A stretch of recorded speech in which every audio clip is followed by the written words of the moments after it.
हम ये question discuss करते हुए ये एडवांस में आया हुआ है। दो स्फीयर्स हैं, एक की डेंसिटी ρ1 एक की डेंसिटी ρ2, इनका नाम दिया गया है P और Q। इनको दो लिक्विड्स में डाल दिया गया, ऊपर वाला लिक्विड L1 नीचे वाला L2। लिक्विड्स की डेंसिटी है σ1 और σ2 एंड स्फीयर्स की डेंसिटी है ρ1 एंड ρ2। ये दो सॉलिड स्फीयर है, इस तरह के ना पूरे स्फीयर है, अंदर कुछ नहीं है, इस तरह का कुछ दे रखा है और इनको रस्सी से बांधना पड़ा। रस्सी में टेंशन है, मतलब रस्सी इसको भी खींच रही होगी विद सम टेंशन T और इसको भी खींच रही होगी विद सम टेंशन T। आगे अभी थोड़ी देर में बढ़ते हैं इसमें। ये कहता है कि अगर स्फीयर P को L2 में छोड़ दिया जाता, अगर ऊपर वाले स्फीयर को केवल और केवल लिक्विड नंबर 2 भर के छोड़ दिया जाता L2 और इसमें छोड़ दिया जाता P को, तो P की टर्मिनल वेलोसिटी है Vp। P की जो भी टर्मिनल वेलोसिटी होगी दैट इज Vp।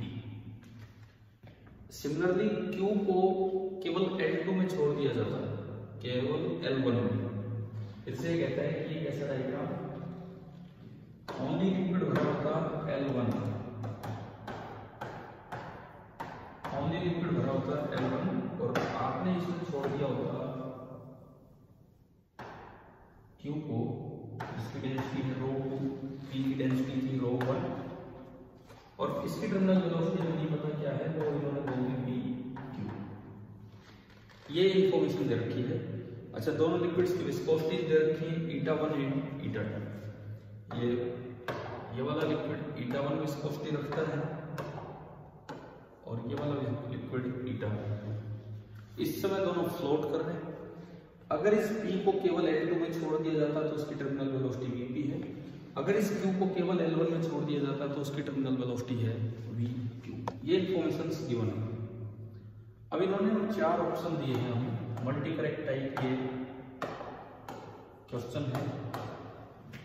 पहला option mod Vp upon mod Vq, this is η1 by η2। दूसरा option mod Vp upon mod Vq, this is η2 by η1। तीसरा option Vp dot Vq is greater than 0 and चौथा option Vp dot Vq is less than 0। ये 4 options आपको दिए गए हैं इसमें। देखो ये जो 2 ऑप्शंस हैं ये केवल डायरेक्शंस के बारे में है। अगर दोनों सेम डायरेक्शन में चल रहे होंगे तो पॉजिटिव होगा और टर्मिनल वेलोसिटी अगर एक के ऊपर एक के नीचे बनेगी तो ये नेगेटिव होगा, तो मतलब ये आ जाएगा। और रही बात इन दोनों की, इस पर ये बात है। सबसे पहले यहाँ फोर्स बैलेंस कर रहा हूँ मैं, P का एपीडी सोचूं तो P के ऊपर लग रहा होगा पॉइंट फोर्स। अच्छा, दोनों स्फीयर्स का रेडियस सेम है, मतलब दोनों का वॉल्यूम सेम है, क्वेश्चन में दे रखा है। तो पहले वाले का पॉइंट फोर्स होगा density of liquid σ1 into volume V into G, और पहले वाले का खुद का जो वेट होगा, खुद का वेट वो होगा density of solid ρ1 into Vg। और पक्का ये ज्यादा मिलना है तभी तो नीचे टेंशन की जरूरत पड़ रही है। तो हमारी पहली इक्वेशन P को देख के बनी σ1 Vg बराबर ρ1 Vg प्लस T। एक इक्वेशन एक इक्वेशन हमारी ये आ गई। इससे ये भी पता लगता है कि σ1 इज ग्रेटर देन ρ1, ये पता लग रहा है इससे। दूसरे को आप देखोगे तो नीचे उसका वेट है ρ2 Vg, ऊपर लग रहा होगा पॉइंट फोर्स लगेगा σ2 Vg और एक टेंशन।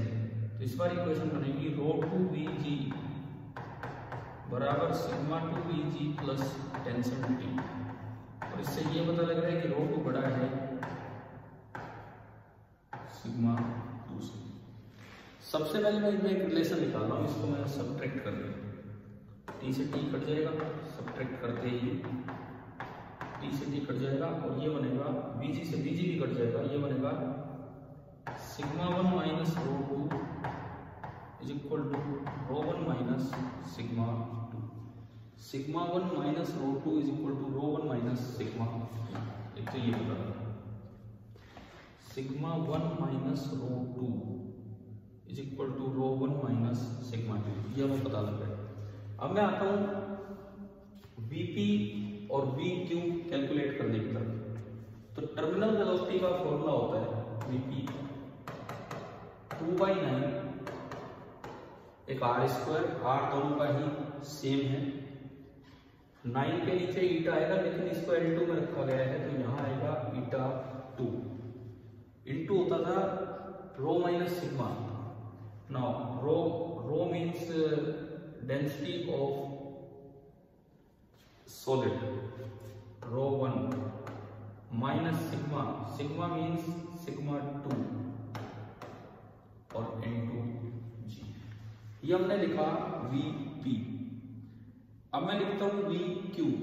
अगर मैं इधर चलूं, यहां वाला सेम फॉर्मूला लगाऊं, Vq का मैग्नीट्यूड लेता हूं 2r² 9 थीटा 1, क्योंकि L1 में है 2r² 9 theta 1 into rho 2 minus sigma 2 into g, ये आया आपका इंटू जी।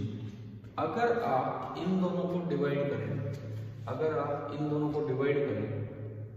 Vp और Vq को, तो आप देखो 2r² 9 से 2r² 9 कट रहा है, G से G कट रहा है और रो 1 माइनस सिग्मा 2 और उसमें बन रहा है रो 2 माइनस सिग्मा 1। ये लिक्विड 1 है, ये आपका लिक्विड 1 है, तो लिक्विड 1 है तो 1 की डेंसिटी 1 ली जाएगी सिग्मा 1 ना कि सिग्मा 2।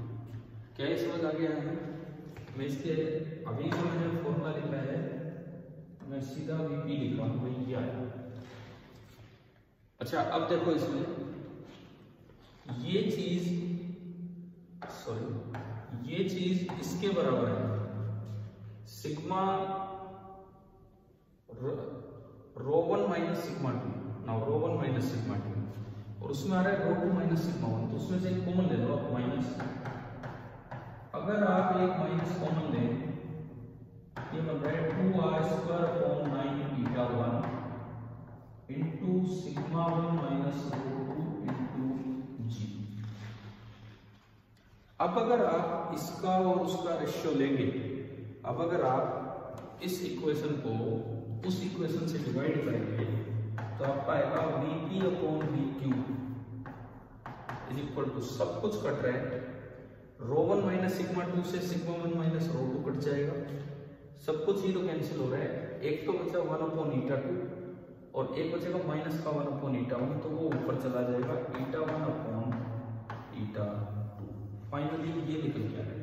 शुरू की फोर्स बैलेंसिंग से हमें ये पता लगा, इसको एडजस्ट करने के लिए मैंने माइनस कॉमन ले लिया एंड फाइनली ये आया। तो अगर आप मोड देखते हैं तो ये हमारा ये सही होगा। अब बहुत से बच्चे सवाल में गलती ये कर जाते हैं, हाँ ये होगा, क्योंकि उनको फॉर्मूले में पता है कि टर्मिनल वेलोसिटी का जो फॉर्मूला उसमें ईटा उल्टा आता है। परंतु इस क्वेश्चन में P को अकेले जब छोड़ा तो L2 में छोड़ा है और Q को अकेले जब छोड़ा तो L1 में, अलग कर दिया थोड़ा जो ही ना। दूसरी बात, ये माइनस के साथ आ रहा है, it means Vp vector is equal to some minus constant into Vq vector, means दोनों की डायरेक्शन जो है वो अपोजिट है। अगर दोनों की डायरेक्शन अपोजिट है तो दोनों का डॉट प्रोडक्ट जो आएगा वो नेगेटिव हो जाएगा। तो एक तो ए ऑप्शन बन गया और एक डी ऑप्शन बन गया। ठीक है।